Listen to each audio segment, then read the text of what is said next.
Part 2 of ICT series, जिसमें आज हम बात करने वाले हैं कुछ MCQs की जो डेवलपमेंट ऑफ कंप्यूटर से रिलेटेड है। सो सबसे पहले हम बात करते हैं फर्स्ट क्वेश्चन की। ये बोलता है just a minute, a computer portable and easy to carry by travellers. एक कंप्यूटर हमारा पोर्टेबल होता है और इजी होता है कैरी करना, तो हम किस फॉर्म में इसको कैरी कर सकते हैं? क्या सुपर कंप्यूटर को कर सकते हैं? नहीं, बहुत बड़ा साइज़ होता है। मिनी कंप्यूटर को भी नहीं कर सकते, फाइल सर्वर्स। तो यहाँ पे क्या है? लैपटॉप। बहुत ईजी क्वेश्चन है। Father of computer is, father of computer किसको बोला जाता है? चार्ल्स बेबेज को बोला जाता है। नेक्स्ट है the most powerful computer is. इनमें से कौन सा सबसे पावरफुल कंप्यूटर होता है? सुपर कंप्यूटर हमारा सबसे पावरफुल कंप्यूटर होता है। पी परम वाज डेवलप्ड बाय, किसके थ्रू डेवलप किया गया था? CDEC के थ्रू डेवलप किया गया था। The first computer was programmed, सबसे पहला जो कंप्यूटर है वो जब उसकी प्रोग्रामिंग की गई तो किसका यूज़ करके उसकी प्रोग्रामिंग की गई थी? मशीन लैंग्वेज का यूज़ करके उसकी प्रोग्रामिंग की गई थी। नेक्स्ट है digital computers use a dash system to encode data and programs. Data को और प्रोग्राम को इनकोड करने के लिए डिजिटल कंप्यूटर कौन से सिस्टम का यूज़ करते हैं? सबको पता है कि बाइनरी सिस्टम का यूज़ करते हैं, 0101 टाइप 001, है ना। A computer falls into dash category if it is at the time of construction one of the fastest CPU in the world. एक कंप्यूटर किस कैटेगरी में आता है? अगर जब उसको कंस्ट्रक्ट किया जा रहा था तो उसका जो CPU है, सेंट्रल प्रोसेसिंग यूनिट है, वो सबसे फास्टेस्ट थी वर्ल्ड में। ठीक है, तो वो किसके अंदर आता है? सुपर कंप्यूटर के अंदर आता है। Micro computer hardware consist of 3 basic categories of physical equipment. Hardware के अंदर 3 बेसिक कैटेगरी आती है फिजिकल इक्विपमेंट की, तो इनमें से कौन सी होती है? सिस्टम यूनिट आती है, इनपुट आउटपुट आता है, और सेकेंडरी स्टोरेज। नेक्स्ट है a dash is a large and expensive computer capable of simultaneously processing data for hundreds or thousands of users. इनमें से कौन सा कंप्यूटर है जो लार्ज है, एक्सपेंसिव कंप्यूटर है और एक साथ hundreds or thousands of users के डाटा को वो एक साथ क्या कर सकता है? प्रोसेस कर सकता है। तो वो क्या है? Main frame computer. नेक्स्ट है which is the smallest of the following computer. इनमें से सबसे स्मॉलेस्ट कौन होता है? नोटबुक होती है। नेक्स्ट है a dash computer also refer to as a laptop is a small light weight personal computer that incorporates the screen, keyboard, storage and processing components. जो क्या करता है?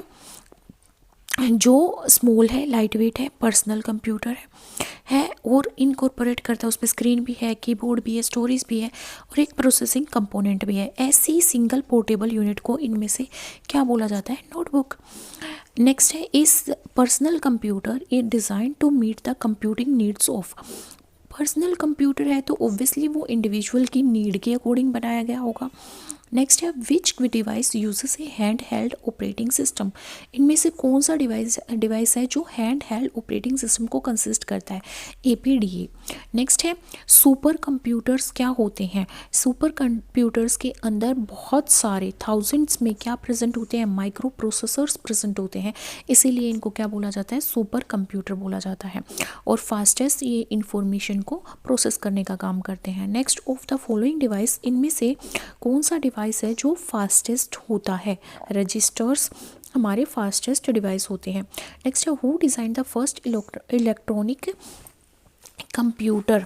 आईनेक को किसने सबसे पहले क्या किया था? डिज़ाइन किया था।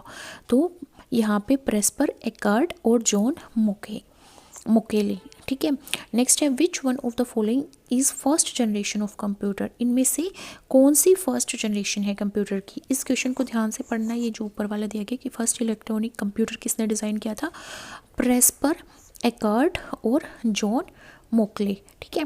Which of the following is first generation of computer. इनमें से कौन सा फर्स्ट जनरेशन कंप्यूटर है? आईनेक। ठीक है, आईनेक हमारा फर्स्ट जनरेशन कंप्यूटर है। और यही हमारा फर्स्ट इलेक्ट्रॉनिक कंप्यूटर है। Which system is used by digital computers to encode data and program. Data और प्रोग्राम को इनकोड करने के लिए कौन सा सिस्टम यूज़ किया जाता है डिजिटल कंप्यूटर्स के थ्रू। हमें पता है बाइनरी सिस्टम का यूज़ करते हैं वो अपने डाटा को प्रोसेस करने के लिए, इनकोड करने के लिए, प्रोग्रामिंग करने के लिए। What is the name of first super computer of the world. Super computer of the world कौन सा है? CDC 6600। CDC 6600 हमारा पहला सुपर कंप्यूटर है। In the context of digital technologies for entertainment consider the following statement. इनमें से कौन कौन सी स्टेटमेंट सही है? मैं यहाँ पे ऑप्शन देना चाहूँगी फर्स्ट एंड सेकंड ओनली, ठीक है। बी ऑप्शन है थर्ड एंड फोर्थ ओनली, ठीक है। और सी ऑप्शन है हमारे पास फर्स्ट सेकंड एंड थर्ड, और डी ऑप्शन है फोर्थ ओनली, ठीक है। तो इनमें से देखते हैं। फर्स्ट है in augmented reality AR is a virtual environment is created and the physical world is completely shut out. In virtual reality, images generated from a computer are projected onto real life objects or surroundings. AR allows individuals to be present in the real world and improves the experience using the camera of smartphone और PC। तो ये statement ठीक है। AR हमें help करता है कि हम रियल वर्ल्ड में रहें, पर हमारे आंखों के आगे वो एक मशीन सी लगी होती है जिससे हम देख सकते हैं, ठीक है। मतलब हम ऐसा लगता है कि ऑब्जेक्ट बिल्कुल हमारे सामने है, वैसा एक्सपीरियंस देते हैं, ठीक है। नेक्स्ट है VR closes the world and transpose an individual providing complete immersion experience. तो दोनों ही सही है। VR भी हमें क्या करता है, हमारे वर्ल्ड को क्लोज कर देता है और हमें एक कंप्लीट एक्सपीरियंस देता है, इमर्ज कर लेता है बिल्कुल एक्सपीरियंस में। तो थर्ड एंड फोर्थ स्टेटमेंट सही है, तो second will be the correct answer, third and fourth will be the correct option. Next, in the context of wearable technology, which of the following tasks are accomplished by wearable devices?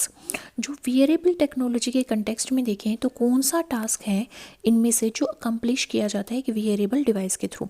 Location identification of a person, sleep monitoring of a person, assisting the hearing impaired person। तो देखो location भी identify कर सकते हैं अगर हम कोई device पहन रहे हैं, ठीक है, तो उसमें हम लोकेशन भी पता लगा सकते हैं, स्लीप को भी मॉनिटर कर सकते हैं, और हियरिंग इम्पेयर्ड पर्सन के लिए भी वो सही हो सकता है, उसको असिस्ट करने में हेल्प कर सकता है।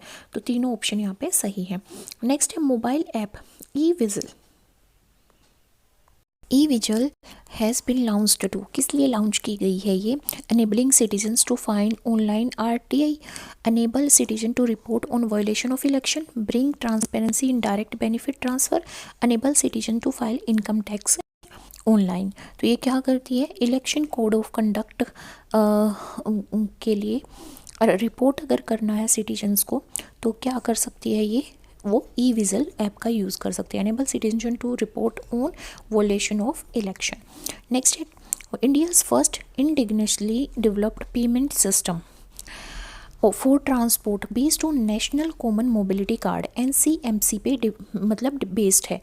This standard was launched in. ये स्टैंडर्ड कब लॉन्च किया गया था? एक ऐसा स्टैंडर्ड जिसको पहला भारतीय स्टैंडर्ड है, ठीक है, और वो पेमेंट सिस्टम है जिसमें हमारे नेशनल कॉमन मोबिलिटी बेस्ड जो कार्ड बने हैं उस पे बेस्ड है, और ट्रांसपोर्ट के लिए डेवलप किया गया पहला भारतीय पेमेंट सिस्टम है। तो ये कब डेवलप किया गया था? मार्च 2019 में डेवलप किया गया था। नेक्स्ट है researchers from the UK have developed a hand washing robot, what has it been named? इसका क्या नाम रखा गया है? जो पहला ऐसा मतलब हैंड वॉश रोबोट बनाया गया है उसका नाम क्या रखा गया है? पेपे, ठीक है, या पेप। नेक्स्ट है Vishwas which is a major e-governance initiative launched by the Indian government in January 2020 is the acronym for which of the following? विश्वास की फुल फॉर्म पूछी गई है, इनमें से क्या होगी? ठीक है, विश्वास की फुल फॉर्म क्या है? ये video integration and state wide advanced system. Next question है an integrated circuit also refer to as IC chip is a set of electronic circuit. इसको क्या बोलते हैं? इलेक्ट्रॉनिक सर्किट बोलते हैं। उन्हें स्मॉल प्लेट ये किससे मिल के बना होता है? ये सिलिकॉन की मिल के बनी होती है। Another name for computer chip is, computer chip का दूसरा नाम क्या होता है? माइक्रोचिप।